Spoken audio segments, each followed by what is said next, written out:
officially often takes up positions in the defense industry, and then justifies perceived threats whether they carry weight or not. It makes sense for America to build up its military during a time like the Cold War, when tensions between it and the Soviet Union were running high. There were dozens of weapons contractors to go to, meaning competition was fierce and prices were fair. However, today, even though America isn't actively at war with another country, the government seems dead set on finding a reason to continue weapons production at an exponential rate. The whole situation is just made worse because the number of companies the government contracts to produce weapons has shrunk to just 5. Sure, there is still competition between the companies, and there were issues like we see in the War Dogs movie, where dodgy companies would start supplying the military. Obviously this had to stop, but this means that the Pentagon can only do so much against being overcharged for weapons of war. America isn't building weapons because it needs to, it's building weapons because 5 companies that make massive financial contributions to their preferred candidate's campaign profit from building unpredictably dangerous products. And as long as the government continues to lean on these companies for financial support, they will always maintain their power and push for more war across the world to ensure more profits and more power in and of itself, further pushing this never-ending cycle of war. But this power has also been further assisted by intelligence agencies, who keep important information out of political conversations. We all know that intelligence agencies like the CIA and many others gather information so that the government can stay ahead of the game. This information is meant to assist in making informed decisions. The president gets a detailed report daily from the CIA. So different intelligence organizations are prioritized to collect. As a Tucson local and first-generation student, I couldn't wait to be a Wildcat at the University of Arizona and have a meaningful impact on my community. The Human Development and Family Science program isn't just a major, it's a community of like-minded people who want to help others. From social workers and family science researchers to occupational therapists and mental health counselors, we really all want to make a difference. I'm not causing trouble! I'm not causing...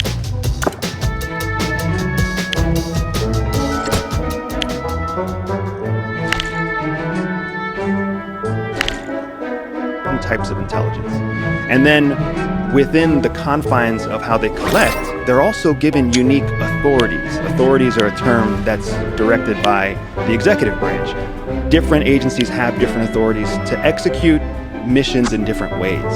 FBI can't execute the same way CIA executes, and CIA can't execute the same way NGA It's their fault for being so But then weak. at the end, excuse me, when it's all collected, then yes, CIA still acts as a final synthesizing repository to create what's known as the president's Think you daily. can best me? While this report is sometimes over I'm not 100 causing pages long, trouble. the assistant will always brief the president. The CIA also gets its information from the FBI and other agencies. Often, as we've seen recently, many intelligence agencies come together and share all of their information together, whilst also controlling who receives relevant information and, as a result, how important policy decisions are made. There are also concerns about surveillance overreach and its potential to be used for political purposes and influence political outcomes, Think as you we've can seen with best people like me? Edward Snowden. Those concerns have gained much Better head validity. back to After so many instances Think you have can happened best where the me? CIA kept things hidden from Congress and sometimes even the president to make sure certain outcomes happened. Now, the CIA's got an awful history. We've actually spoken about it before in this video here. But in 2009, it actually came out that several directors of the CIA had withheld information from Congress about an unnamed covert program for 8 years. It was rumored to have been an assassination program, and according to a report from the Wall Street Journal, based on what they were told by former intelligence officials, the program had been an attempt to capture or kill Al-Qaeda operatives. And whilst this might sound good on the surface, it does raise some questions about the power they have in influencing political decisions and even war itself,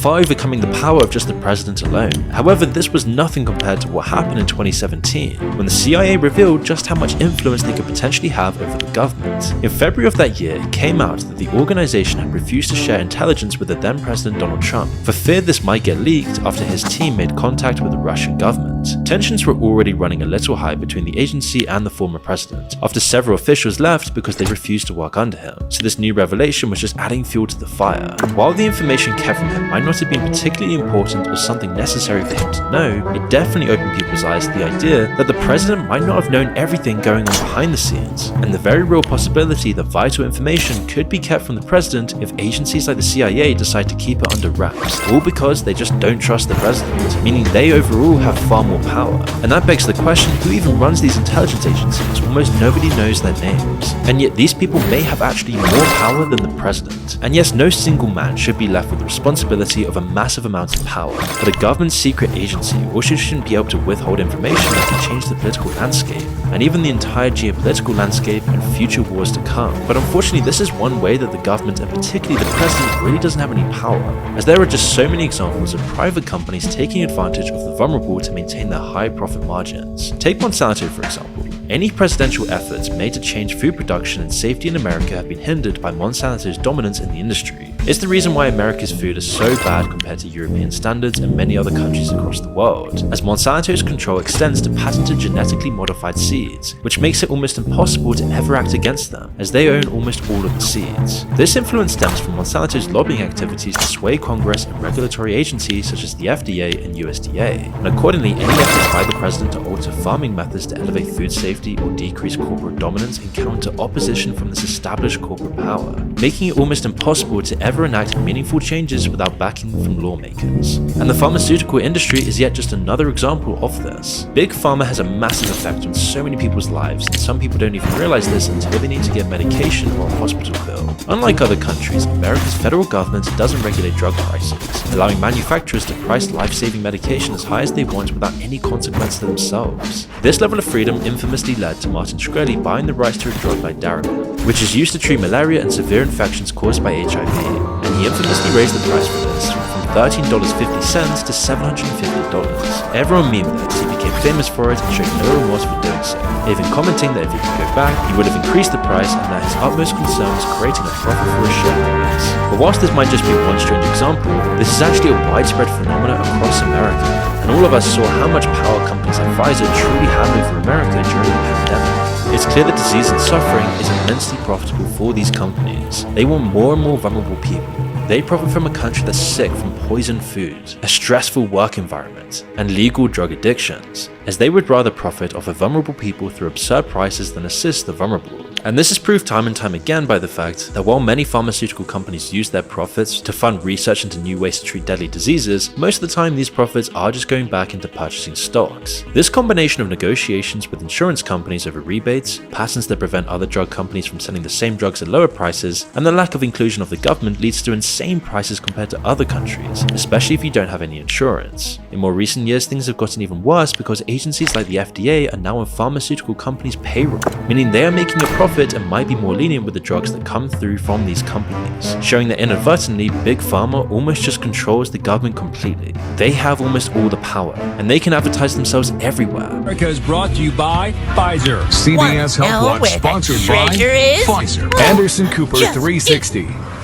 Brought to you by Pfizer. Where Big Pharma is allowed to advertise drugs like antidepressants on the screen. But how are they allowed to promote drugs so openly and market them, all whilst controlling the FDA themselves? Well, it's just because of how powerful the lobbying efforts really are, often trying to convince the government that them charging ridiculously high prices for drugs that treat life-threatening diseases is fair because those that need it are paying for life. Never mind the fact that many go into crippling debt to pay the exorbitant prices. While pharmaceutical companies in America don't have a direct say in how the country is governed, they do affect a major aspect of it. However, some companies like BlackRock and other Wall Street funds are completely working themselves into governments and making the government reliant on them, where people have no idea what's really happening with this company or the leadership, and yet they're controlling major decisions in the country. BlackRock also participates in lobbying and donations, of course, but while they don't directly contribute, as this could cause some issues, its staff and executives do the work behind the scenes. Now, BlackRock tries to keep silent in the shadows instead of bringing any attention to their power. It's why almost nobody hears of it, and this is to their advantage to keep their dealings quiet.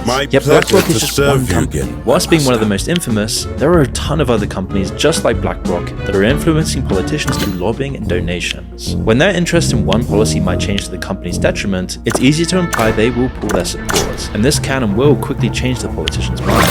And since BlackRock is essential for other companies, it can will and deal with the government and companies to get favorable outcomes, all with almost no risk factor for BlackRock. If a company backs out, there are many other companies to replace their influence, and the government will play ball with them to keep whatever control they think they have, and keep the security of BlackRock's support, making sure BlackRock can always bail them out in an economic crisis. Nobody wants to get on the wrong side of these sorts of companies. This is probably why President Obama's former chair of the Council of Economic Advisors, Jason Furman, claimed that the president's power over the economy economy was limited because most of the factors influencing the economy were from outside sources. That is some pretty powerful insight there. This is one of the most accurate things said in government. Most Americans presume the president has a greater impact, and they tend to blame the president for bad economic issues. It seems almost obvious that the president can change the economy, but it's really not that true. The real factors influencing the economy are the Federal Reserve, global markets, private sector, and legislative constraints. The Federal Reserve affects policies on interest rates and inflation control. Global markets affect energy prices and foreign exchange rates, and this impact reflects international levels which are already clearly out of US control. The private sector consists of companies just like BlackRock, who for the most part are never influenced by policies, which is leading to a clear picture of the deep state. The deep state seems to be the people with the real power in America, a collection of unelected bureaucrats, intelligence agencies, military personnel, high-up investment funds, and other government entities that are referred to as the deep states. These influences all work within the government and often impact a more targeted agenda like national security. They will delay, obstruct, and alter decisions made by the president if they believe that it will jeopardize national security. But of course, they have their own agendas apart from this. They control mass surveillance during warfare, military intervention, regardless of who the president is. The CIA, FBI, and other internal organizations all act in their best interests outside of public accountability. A great example of this is when President Jimmy Carter wanted to withdraw US troops from Korea in 1978. He intended to save billions of dollars, and he referred to it as trimming the fat. His position faced immense resistance. The CIA report contradicted his theory, and many military officials even suggested that if he did withdraw the US troops, it could potentially cause more war. In the end, President Jimmy Carter was overruled, and this happens time and time again. The deep state will influence US foreign policies, sometimes independent or contrary to the elected government's agenda. Even President JFK indirectly warned about the deep state in his speech about transparency. There is little value in ensuring the survival I've got of our all nation the information you if our need. traditions do not survive with it. And there is very grave danger that an announced need for increased security will be seized upon by those anxious to expand its meaning to the very limits of official censorship and concealment.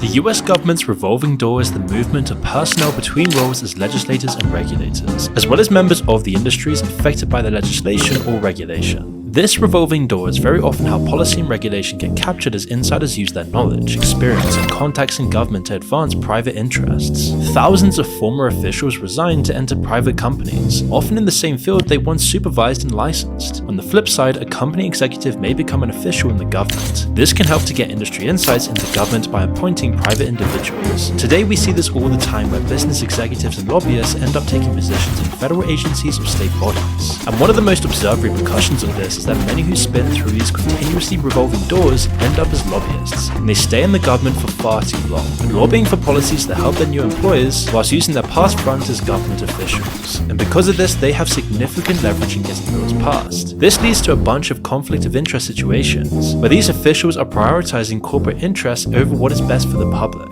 And with these giant companies and private interests, and their ability to hire former officials, means they then gain favor with favorable access to policymakers, sidelining smaller businesses and the general public as a whole. It's basically just corruption with extra steps, as this creates a lack of accountability which is needed to create a stable, effective organization acting in the public's best interest. Now recently some states and the federal government have implemented calling off periods during which former officials are restricted from lobbying their former agencies. These are measures to reduce immediate conflicts of interest, but they often face challenges related to enforcement and compliance. It's just as easy to tell another employer exactly what to do and say in their absence, so you can see why these restrictions are ineffective.